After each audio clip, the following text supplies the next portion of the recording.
Hello everyone and welcome to today's lesson at the Butterfly Princess Academy where curiosity takes flight and wisdom wears wings.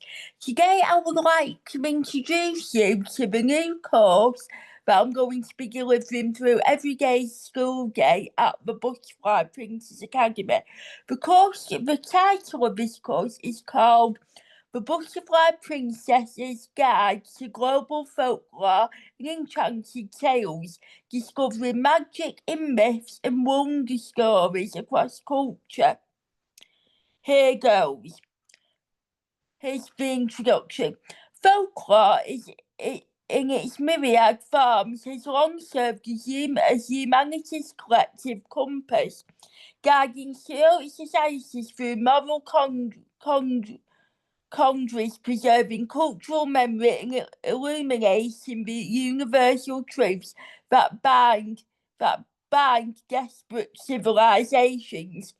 This course, The Butterfly Princess's Guide to Global Folklore and Enchanted Tales, invites students to embark on a scholarly odyssey across time and space, guided by the emblematic figure of the butterfly princess, a symbol of metamorphosis, resilience, and the quiet power of fragility. She embodies the dualities inherent in storytelling, the imperfect and the eternal, the local and the universal. Through 24 miraculously crafted lectures, we will traverse continents and epochs to unravel how myths, legends, and wonder tales encode cultural values, interrogate human nature, and palpate the enchantment that sustains civilizations. The Butterfly Princess is no ordinary monarch. She is a liminal figure who bridges worlds.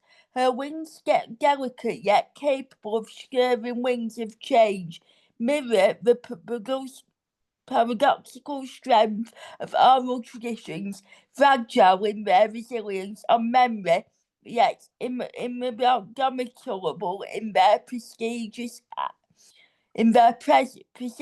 across generations. As we analyse tales ranging from the German Grimm's Brothers macabre forest to the trickster-laden plains of West Africa, her presence will underscore two core themes.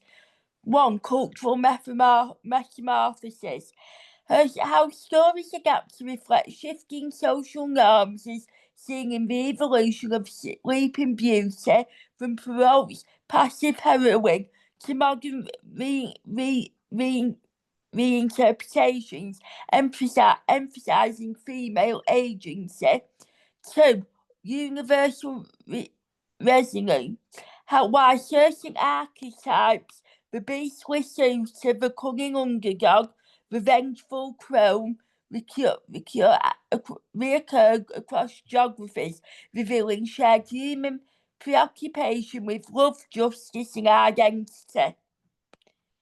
Curriculum framework. Each lecture emphasises literal analysis, anthropography, and comparative mythology to decode the symbology and sociology context of folklore, for instance. Right, this section, right, I've done that. I won't go into that.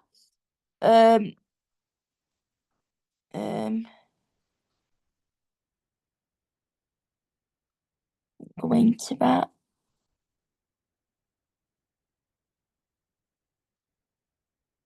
Students will engage with primary text, scholarly commentaries, and multimedia adaptations, reimagining of the tales of the princesses.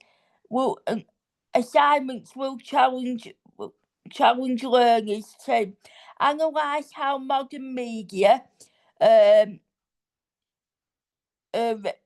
reinterpret traditional methods, craft their own ecological myth to explain a natural phenomenon during enchantment of story.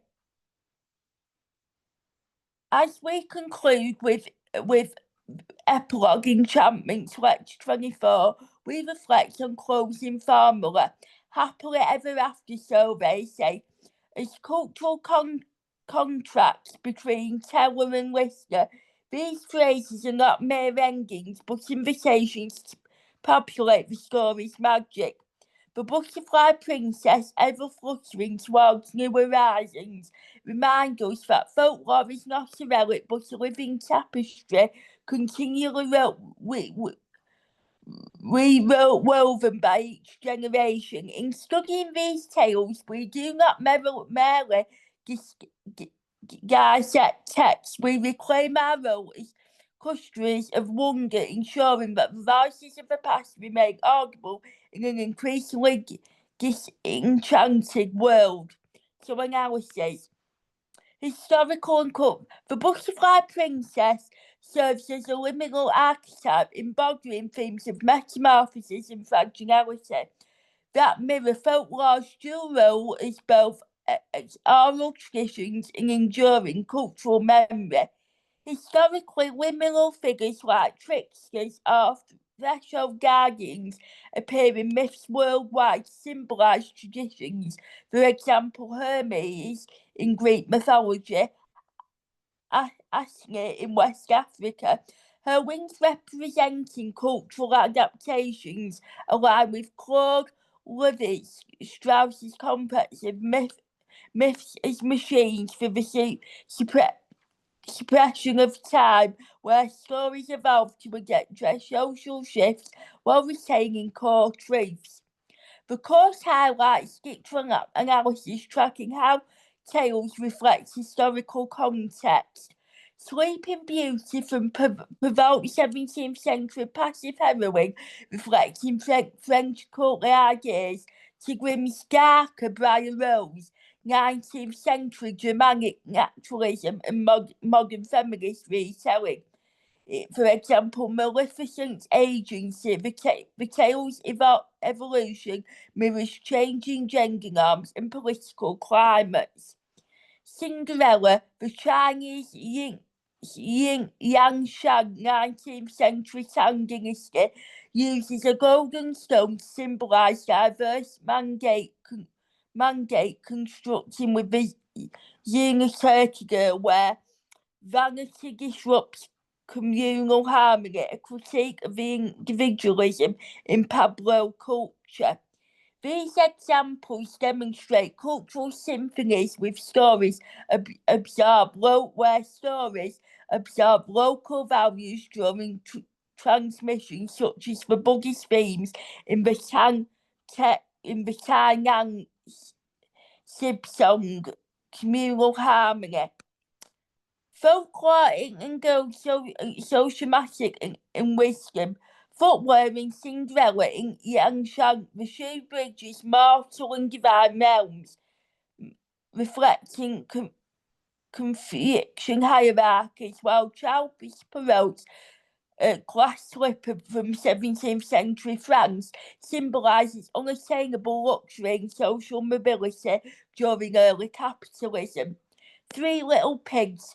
The pigs' choice of materials, including straw, sticks, and bricks, analyses resource management. Comparisons to Japanese minka houses reveal how folklore metamorphoses practical knowledge, earthquake resistant, architectural resilience. Such narratives function as stylistic tools in enforcing moral codes or expanding natural phenomenon. Dreamtime stories mapping relationships. The course emphasises mythology through recurring methods. basically sources from beauty and the faith-based French saloon cultures focus on virtues, the Celtic tales of liminal identities. These stories explore otherness and socialism, ecological order. Norse and Hindu tree myths frame cosmology around interconnectedness, reflecting pre-industrial societies' resilience on natural cycles. These archetypes reveal your collective unconsciousness, shared human fears, for example, in Little Red Riding Hood, and aspirations, transformation in The Frog Prince. The curriculum bridges historical folklore with contemporary media. The 10th Studio Gandhi Gibral's Prince reimagines the 10th century Japanese modern materialism. Disney's Encanted weaves Colombian magical realism with intellectual trauma, reflecting Latin American struggles with identity and displacement. Such adaptations show folklore's role in negotiating modernity, preserving cultural memory while addressing current issues, for example, environmental crisis. The course positions students as active custodians of tradition.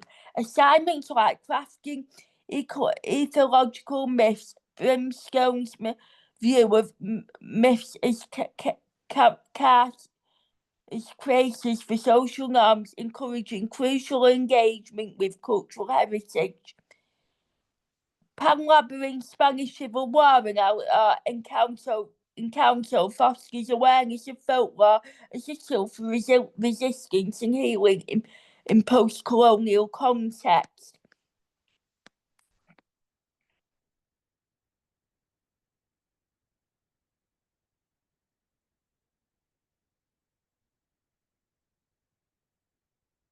Done that.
Critical discussion questions for the Butterflies Princess Guide to Folklore and Enchanted Tales. So I'm going to read you the questions and then I'm going to read you the answers. Question 1. How does the Butterfly Princess symbolism of metamorphosis and fragile challenge traditional Western notions of power in folklore, which often prioritise strength and permanence? In what ways does her role as a liminal figure reflect the tensions between oral traditions and written records in preserving cultural memory? Compare the Tang Sib Song and European Sleeping Beauty. How do their different resolutions, communal harmony versus individual awakening, reflect Buddhist versus Enlightenment values? Why might footwear, for example, Yang Shan's golden shoe, Cinderella's glass slipper, serve as such a potent cross-cultural symbol of social mobility and moral accountability? Analyse the young Cherokee girl alongside Perrault's Cinderella. How do these tales use female vanity to critique either individualism or class adaptations or class ambitions? Can the hagless maiden's loss of hands be interpreted as a metaphor for women's disenfranchisement under parietal systems? How does her eventful restoration subvert or reinforce these systems?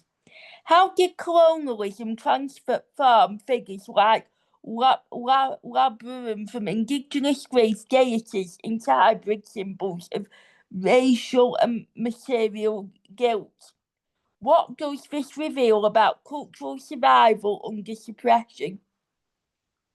Discuss the paradox of Assess's tale. How did this mock colonial authority in the Caribbean while preserving a kin moral codes from West Africa?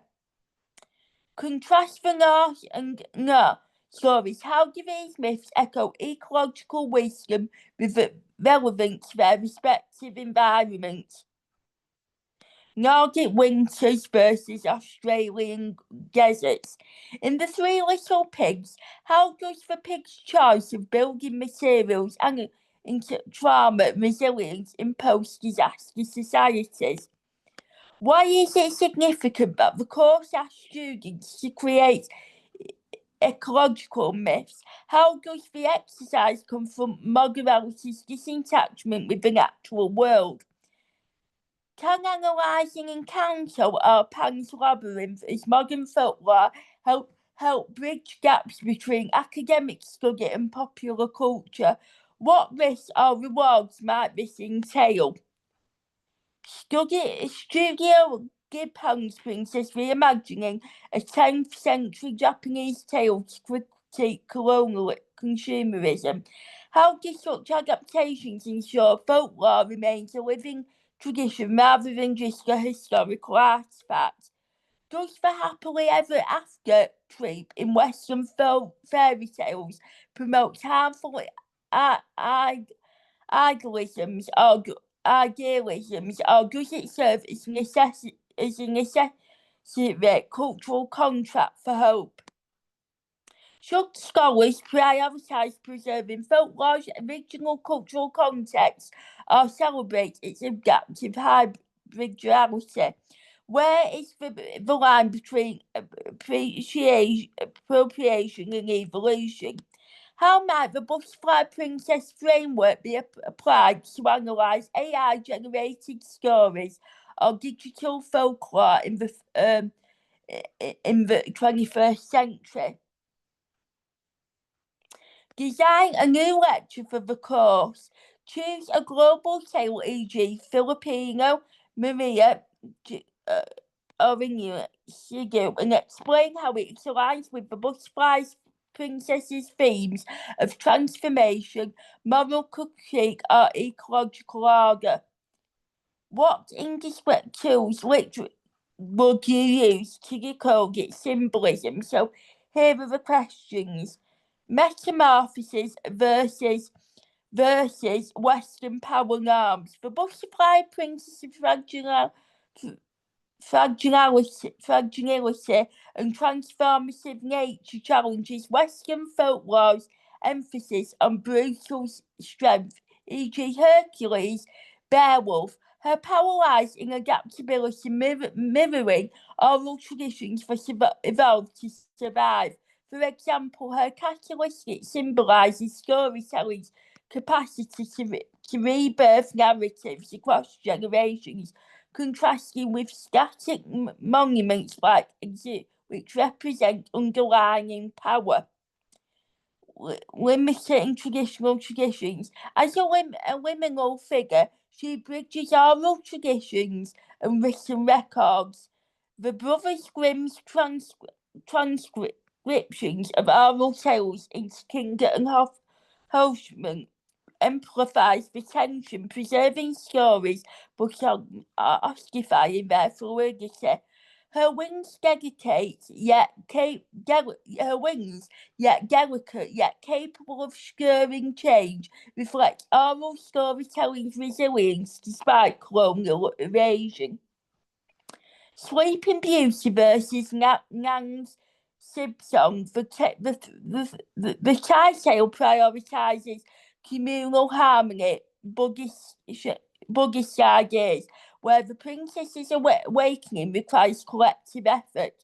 In contrast, Perrault's Sleeping Beauty centres on individual royal destiny, reflecting engagement, individualism, and this spectrometry underscores how cultural values shape narratives, resolutions. Like Yang Shang's golden slipper, Tang Dynasty China signify divine connection and mandate of heaven, while Perrault's glass slipper symbolises unattainable luxury in 17th century France. Both critique social hierarchies, but diverge in moral, focus spiritual humility versus aspirations. Young Cherokee girl versus Cinderella. The young Cherokee tale critique vanity is destructive to community coercion. The Cherokee girl's neglect of turkeys leads to abandonment, reflecting Bella's values of collective responsibility. Perrault's Cinderella, however, rewards her protagonist's beauty and piety, reinforcing class mobility through marriage. Handles maiden. The analysis. The maiden severed hand symbolises handless maiden analysis. The maiden's severed hand symbolises dispowerment. Her father's benign comfort is her body. Her restoration through perseverance, nurturing a pear tree, subverts passive victimhood, offering a blueprint for agency reclaimed through resilience. Originating from Aztec, a goddess mourning lost children. Labyrinth becomes a colonial analogy for racial mixing. Her implications reflect Spanish fears of indigenous Spanish unions, transforming her into a cautionary figure of maternal guilt and racial anxiety. Anansi's dual role in the Caribbean, trickery, mocked plantation overseers, serving as a covert resistance. Tales like Anansi and Poets of Wisdom preserved Akan's ethics, communal problem solving, illustrating storytelling as a tool of cultural preservation under oppression. Yanni's dream time. The Norse world tree symbolises cosmic interconnectedness, reflecting Nordic resilience on seasonal cycles. Aboriginal dreamtime stories like Attack of the Frog encourage desert survival tactics, for example, water conservation, blending ecology with moral lessons. Three Little Pigs as trauma analogy. The pig's material, straw, sticks, bricks, mirrors post-disaster rebuilding strategies. Japan's miniature houses designed for earthquake resilience parallel the brick house symbolism of preparedness, framing folklore as wisdom for crisis management. Ecological myth creation, crafting myths, for example, explaining thunderstorms combats modern analysis disenchantment by reconnecting students with nature's symbolic languages. This aligns with view of myths as characters, charters for understanding the world. In Canto, an academic pop culture dialogue, Encanto's exploration of Colombian magical realism and generational trauma offers accessible entry points for discussing post-colonial identity. Risks include oversimplification, but rewards include fostering cultural empathy. Princess critiques colonialism by Congo's celestial origins with earthly materialism. Such retelling ensure folklore's relevance, transforming ancient tales into mirrors for modern issues. Happily Ever After, while criticised for promoting idealism, for example, reinforcing unions, the trope also functions as a hopeful cultural contract for scholars like Jack Zipes argues, inspiring collective aspirations during crisis. Originality versus scholars like Henry Louis Gates Jr. advocates for viewing folklore as a college of influence. For example, Anansi's Caribbean evolution should be celebrated as adaptive resilience, not dismissed as inauthentic. AI-generated folklore using the Butterfly Princess framework. AI tales could be analysed for themes of transformation. For example, ChatGPT narratives on climate change are tested for cultural sensitivity, ensuring they avoid harmful stereotypes. Bonus lecture on Inuit Senga. Metamorphosis from betrayed humans to sea goddess mirrors for butterflies, symbolising resilience through adversity. Moral critique. Her tale warns against greed. Her father's portrayal and Mangate's respect for marine life, reflecting Inuit ecological ethics. Literary analysis studies Sega's narrative structures and ethological myth explaining sea bounty. Exploring Inuit oral traditions, roles in archaic survival. Environmental studies link Sega's stewardship to modern climate activism. This lecture would frame Sega as a product of folklore's power to encode survival strategies and moral imperatives, aligning with the course's themes of transformation and cosmic order. Rhetorical questions. If the butterfly princess's wings are so delicate, why do they carry the weight of entire civilizations in their patterns? Can a story truly die, or does it merely molt, shedding one skin to emerge as another, unrecognisable yet internal? When a tale crosses oceans and centuries, does it lose its soul, or does it finally find its purpose to reflect the universal in the particular? Is the glass slipper a prison for Cinderella's foot, or a key to a world where even the humblest can dance with kings? On colonial, how might Indigenous voices wear silence to make room for a whale on whose grief does she mourn now? Her children are the cultures drowned in the wake of conquest. Can a colonialised story ever be decolonialised, or does hybridality become an own form of resistance, a scar that remembers the wound? Bluebeard's bloody chamber holds the bodies of women who dared to ask questions, but who built the lock and who holds the key?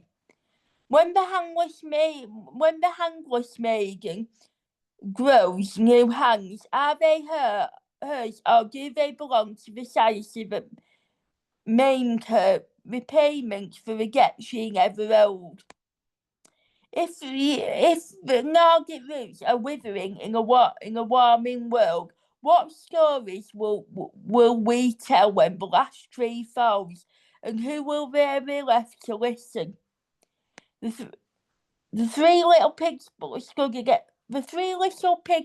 brick house stood against the wolf's breath, but what good is a fortress when the forest itself is ablaze? Can an algorithm ever replicate the magic of a godmother's whisper, or does it only simulate wonder, a digital catalyst with nothing inside? If we no longer believe in happy ever after, what replaces it? A hashtag, a viral trend, or the hollow hub of a world scrolling past meaning? Are we curators of folklore, gravekeepers, polishing tombstones while the story suffocates under glass? When the butterfly princess flutters through a child's iPad screen, does she limit the loss of oral firelight, or does she adapt pixels, replacing pollen as her new medium of metamorphosis? Why does wolves haunt every forest from Grimm's Wood to Wall Street? Are they predators or mirrors? If Anansi's web once trapped colonial folly, what flies into its threads today? Lies, algorithms, or the ghosts of stories we forgot to tell? The butterfly princess lives in a world, and remember, the butterfly princess is a fictional character who I become when I'm teaching you all. The butterfly princess lives in a world of thresholds between life and death, memory and oblivion. But as we stand at the edge of ecological and cultural collapse, which side of the catalyst are we on? The darkness before transformation, or the hollow shell after the wings have flown? Insights into the rhetorical questions. Question one insight.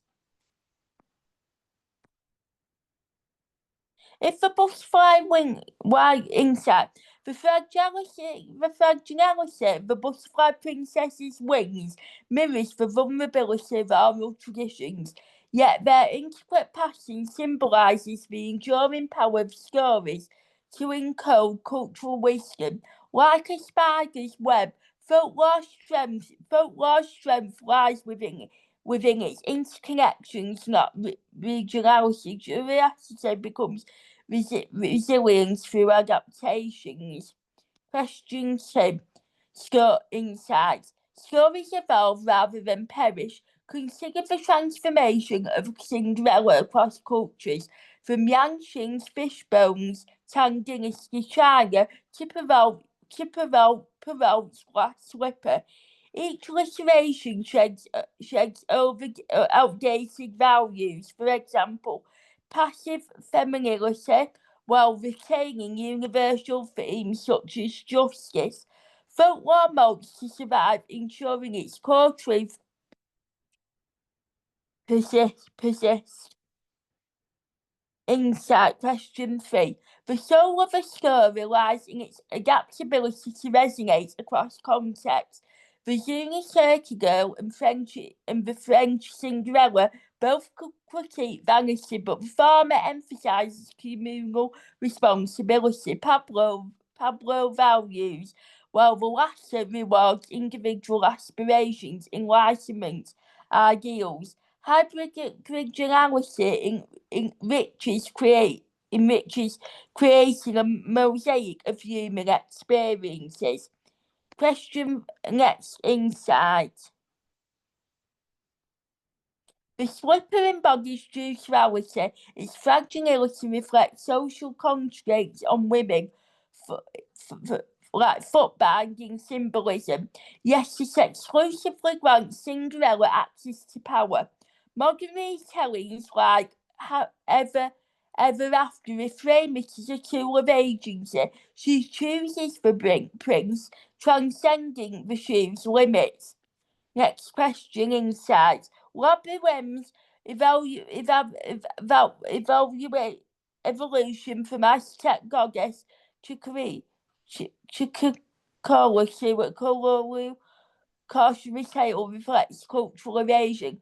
Her grief now mourns both lost children and suppressed indigenous identities. Contemporary Canadian artists reclaim her as a symbol of resistance, transforming her wail into a rallying cry. Next insights. Hybrid stories like Caribbean Anansi tales are acts of survival. Anansi's rooted in Asian traditions mocks colonial oppressors while preserving the West African ethics. The scar of hybrid is a testament to resilience, proving stories can subvert power even in fragmentation. Insight. The lock is control. The key is compositor.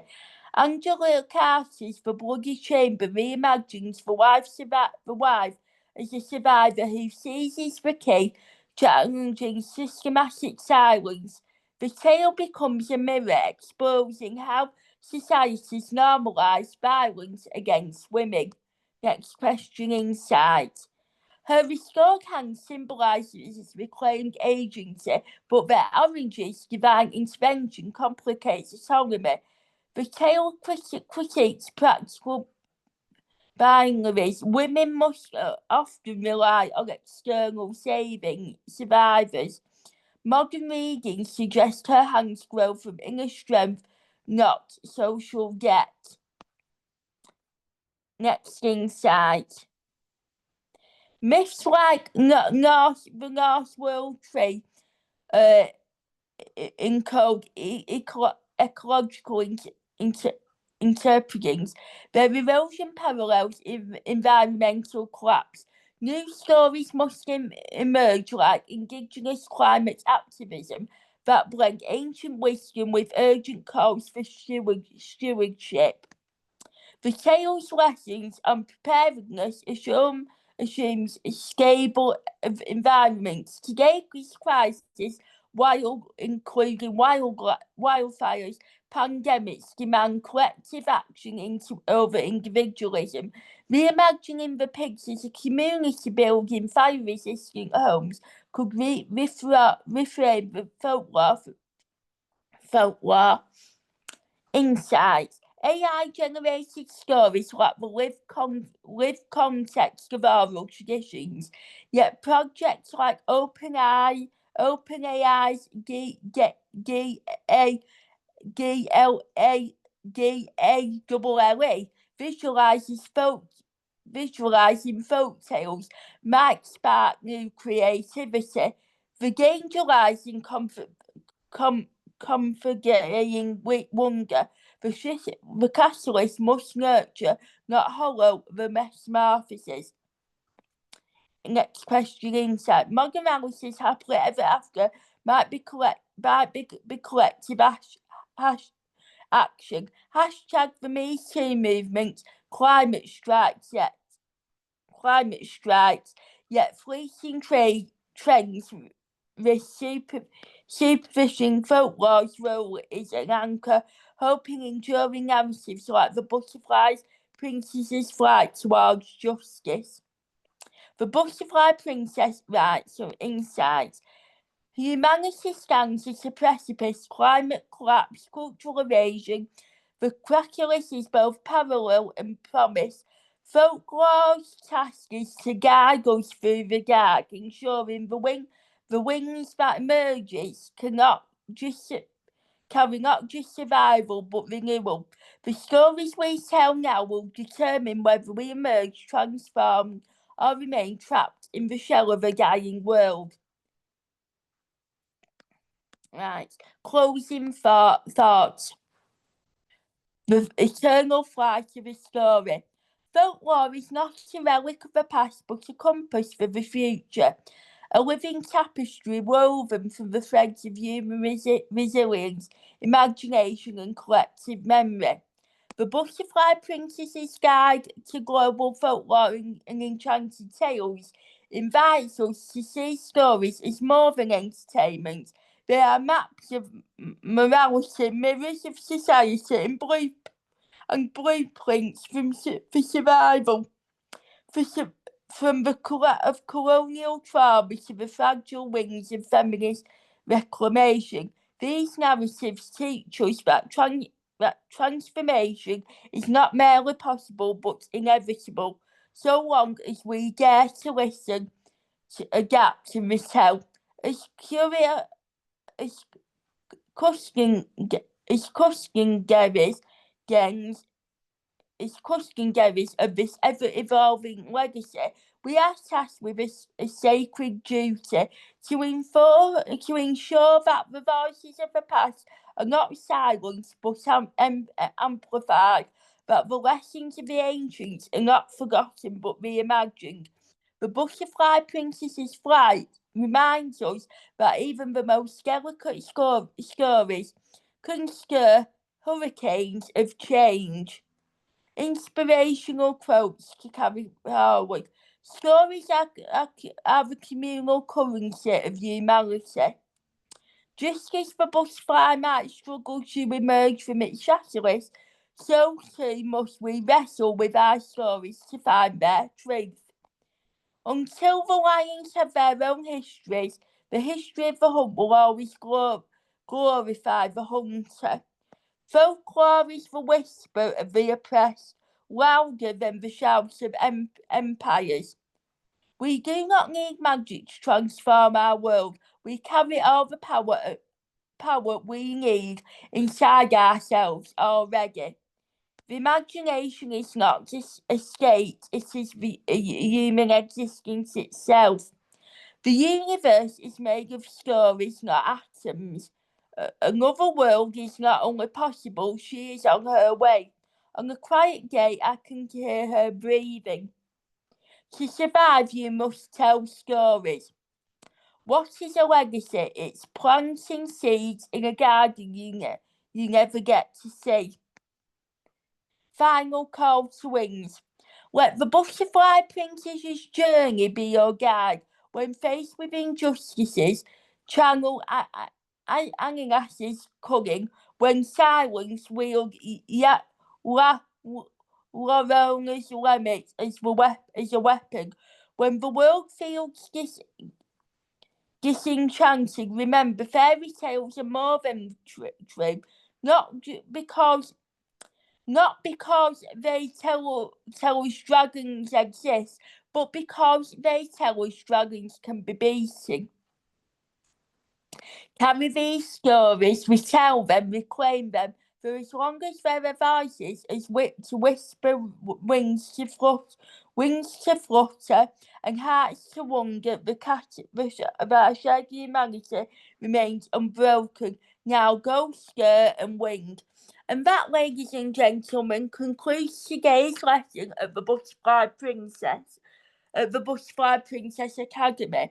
I would like to take this opportunity to thank everyone who's joined me here today at the Butterfly Princess Academy for this insightful lesson into the introduction into our new course of Everyday School Day. And I very much look forward to seeing you very soon for other lessons at the Butterfly Princess Academy, where curiosity takes flight and wisdom wears wings. Thank you, and I will see you very soon. Take care. Bye-bye for now.